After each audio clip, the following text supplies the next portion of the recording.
On Thanksgiving evening in 1985, the Blount family gathers for dinner at their new home in Hilltop Mobile Home Park. Just a few months earlier, they had left Seattle for Texas, hoping for a fresh start after Joe, the husband, struggled to maintain steady work in the area. The family of four, Joe Blount, his wife Susan, their 15-year-old daughter Angela, and 13-year-old son Robert, are joined by Joe's brother Carl and his 18-year-old son Michael to celebrate the holiday. After dinner, Carl heads home, leaving his son Michael with the Blount family. Susan, worn out from preparing the Thanksgiving meal, heads to her room for a nap, while Joe takes the three teens to a local convenience store for snacks and ice cream. Minutes later, Susan hears a knock at the door. She checks the window but finds no one outside.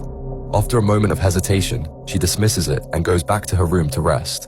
When Joe and the kids return home, they're surprised to find a briefcase sitting on their doorstep. Thinking it must be a gift from a neighbor, they bring it inside.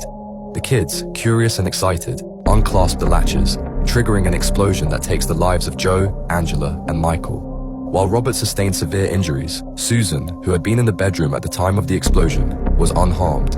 At first, investigators considered Susan a possible suspect, but after learning the life insurance policies on Joe and Angela were minimal, not even enough to cover funeral costs, they quickly dismissed any suspicion.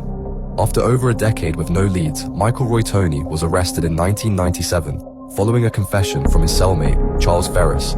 Ferris claimed Toney had admitted to the bombing in exchange for a shorter sentence. This confession led to Toney's indictment and placement on death row. However, Ferris later recanted, admitting that he had fabricated the story to gain favor with authorities. The trial in 1999 featured testimony from Toney's ex-wife and others, but inconsistencies in their accounts and Toney's denial raised doubts about his guilt. In 2009, it was revealed that 14 pieces of evidence had been withheld from Toney's defense. As a result, the charges were dropped, and Toney was released after spending more than a decade on death row. In the end, the tragic events that claimed the lives of three members of the Blount family that Thanksgiving night remain unresolved to this day.